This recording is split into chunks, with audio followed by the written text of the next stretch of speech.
it was brought out previously in the inaugural session also. Does that meet the need?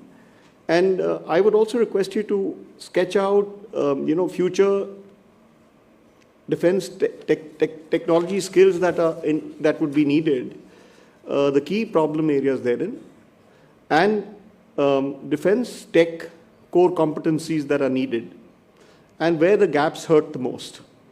So also, while you do this, do touch upon the issues of training trainers and multi-sector skilling. We request your insights on these issues. Sure. So I think I'll start with the demand gap that exists today.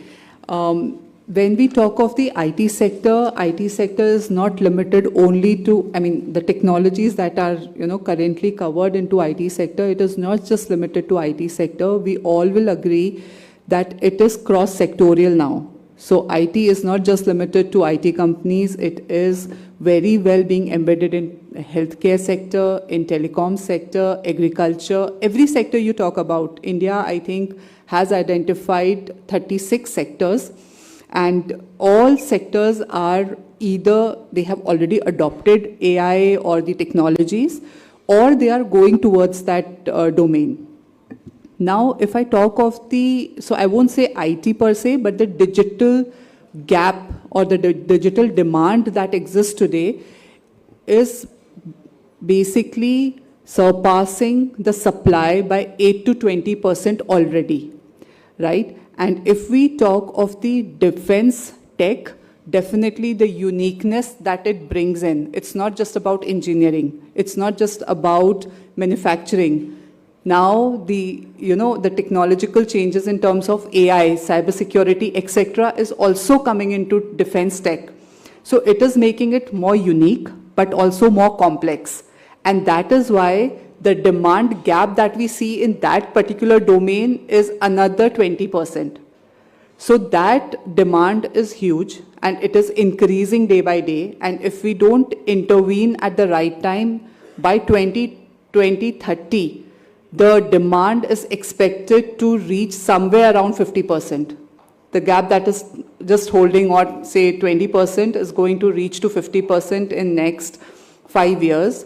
So if I really talk of the, the scenario in tech defense and the demand gap for the IT domains, that majorly lies in cybersecurity. Because everything that we are working on today, and especially in defense tech, the cyber threats are there everywhere. So that is one technology or one job role which we need to incorporate in all the curriculums that we are planning to develop for the defense tech. The other one definitely is AI. And AI not just limited to your basic integration in terms of creating an app or creating some combination of technologies, but I think it is going beyond that. So we will have to ensure that this needs to be inculcated in the curriculums that we are designing or the skill competencies that we will be designing for defense tech specifically. These two demands or these two technologies is something which is the demand that we see currently. Going forward, IoT is another area in which we will have to invest in terms of skilling. And also cloud computing is something which is coming big time along with RPA. So these are the things or these are the technologies which we will have to focus, and especially as policy makers, as academicians, we will have to ensure that we are putting some extra focus on these particular technologies. Earlier, Bhatia sir was mentioning that there is already some curriculum which has been created for the colleges, and it has been already given to around 200 colleges. So I think we will also have to relook at that curriculum, that if in case that is going to the market, it should have these components as well. So in terms of demand, this is something which I think is the need of the hour. Sir mentioned about the gap that exists today. I think one of the major reasons behind this demand-supply gap is the consideration that anyone is doing, and for that matter for us also, when we are creating any curriculum, we are introducing any program, are we really talking to the industry first? Because these are the people who can guide us in terms of what the skill gap is, right? I was talking to a few of the,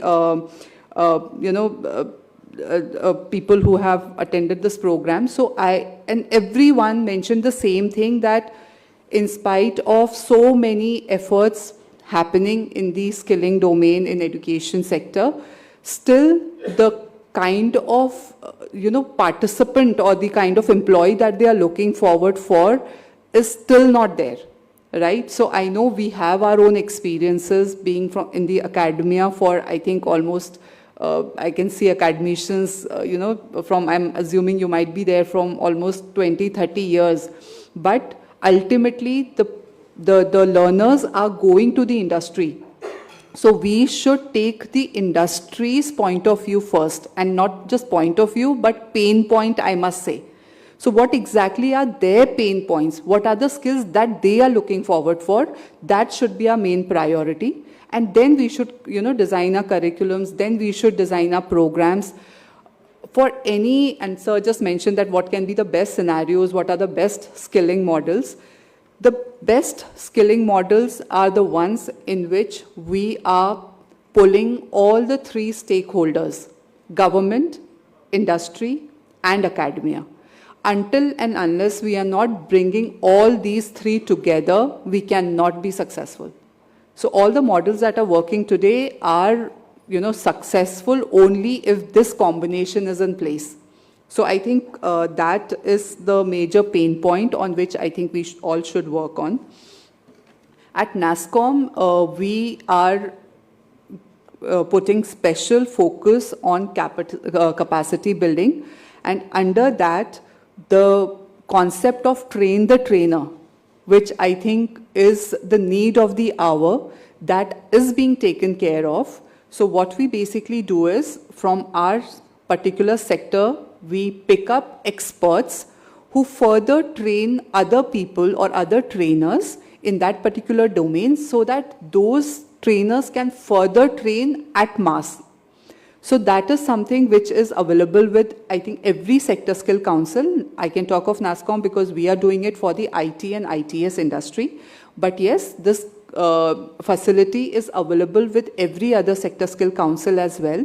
So I think it's very important that all the academicians who are here, who are expert in these domains, they should come up, they should contribute, they should volunteer towards being the master trainer, so that you can train more people and then they can, go ahead and train the students ahead. So there are certain,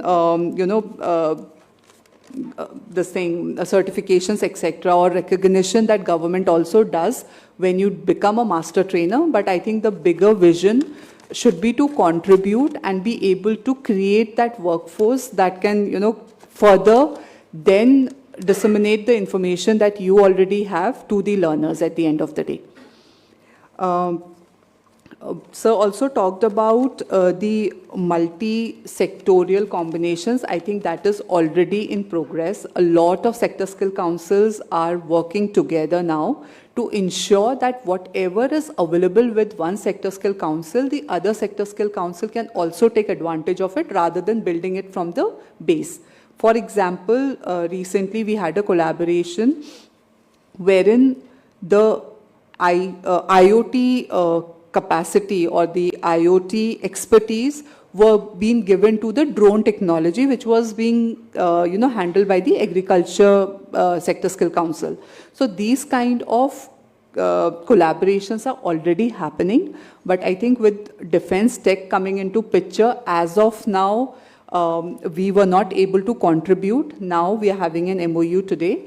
Post that, we will be more than happy to contribute in terms of the emerging tech, especially in the field of AI, cybersecurity, IoT, cloud computing, RPA. So we will be working very closely with the department and with the industry and OEMs who are actually providing courses or creating that kind of content or creating that kind of standards so that the skill competency for defense tech can be created, and also the awareness of the same can be, spread across all the academic institutes. Because I think to start with, as Bhatia sir said, that it's just 200 institutes that this information has gone to. But I think we should not limit ourselves only to top 200, 300 colleges. We should ensure that this awareness is sent across all states across India. So that is something I think we should all aim for. And I think I would just like to close by saying that skilling definitely is the need of the hour. Initially, it was an optional thing.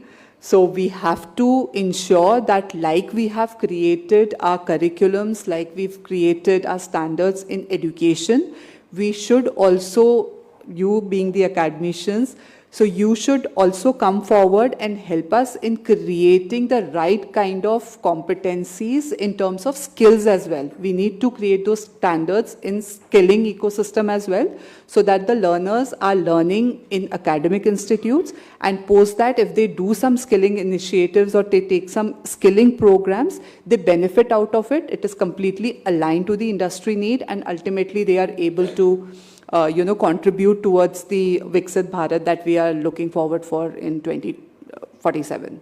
Thank you.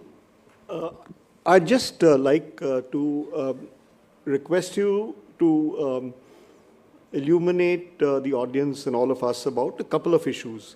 So, especially in your sector, technology is evolving so quickly. Now, you all are setting skilling standards based on which the skilling of eligible human resources done, and based on which the industry picks them up. So how do you manage to keep in pace? Because technology is changing 6 months, in every 6 months or a year. So this is one aspect I'd request you to touch upon. And when you set your skilling standards, do you interact with the academia? Because after all, setting a standard is table work, but the groundwork is being done by the academia. So how do you coordinate with them? And the second thing I would request you to throw light on is, you mentioned that NASSCOM is enabling capacity building. Could you tell us how? In a few words, if you could just touch upon these 3 points. Sure. So I'll start with the changing of technology, which is happening at a very, very, very fast rate.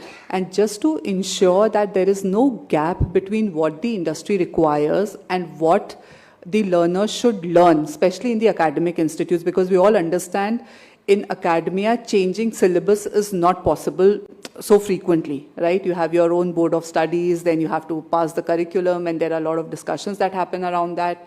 So just to manage this challenge that we are facing, we, NASSCOM, along with Ministry of Electronics and IT, has created a digital learning platform, which is backed by ministry itself, wherein we ensure that after every quarter, the OEMs who are hosting their course onto the platform, they revamp their content. If there is new technology that is coming in, they put that kind of content available, they make that content available for the learners. If there is any advancement in the current technology, that also is updated onto the platform. So the content that is available is updated. It is the content which is coming directly from the industry. I think that is the USP of it, and industry would have the best idea of what the requirement is. So that is how we are catering to the changing demands that are coming every day. Apart from that, of course, because we are the industry body, there are regular conferences, there are regular focused workshops that are happening, just to ensure that the information that is coming from the industry is also sent out to the academic institutes, so that they are also prepared and they also know what exactly is going on in the market.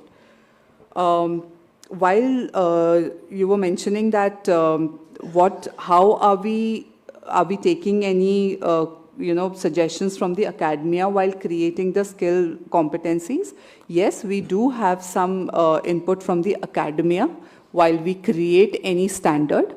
But the major say in that is from the industry, because academia is also looking forward for the input from the industry. So I would say 70% is something which the industry says, and 30% is something that the academia takes a call on. But yes, there is a working group which has academia plus the industry who comes together along with the Sector Skill Council to ensure that the standards are set in such a manner that it is a win-win for all, the industry and the academia.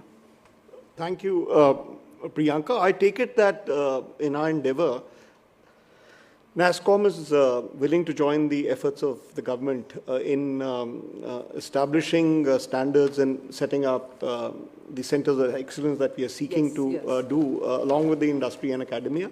So we look forward to your cooperation in that regard. And thank you very much for your insightful inputs. I now would like to address Dr. Manisha Mathur. Ma'am is from BHEL, Panchkula. Would you kindly briefly introduce yourself, ma'am, to the audience?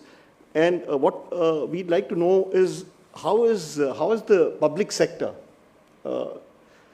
how is it handling skilled HR issues? I mean, are you doing your own training?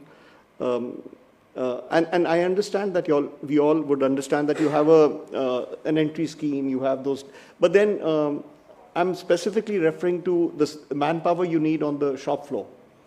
So if you could just throw light on how the defense public sector is meeting the need that they have of their skilled manpower and the problems that you face. Sure, sir. Thank you. A very good afternoon to everyone. I am Manisha Mathur from Bharat.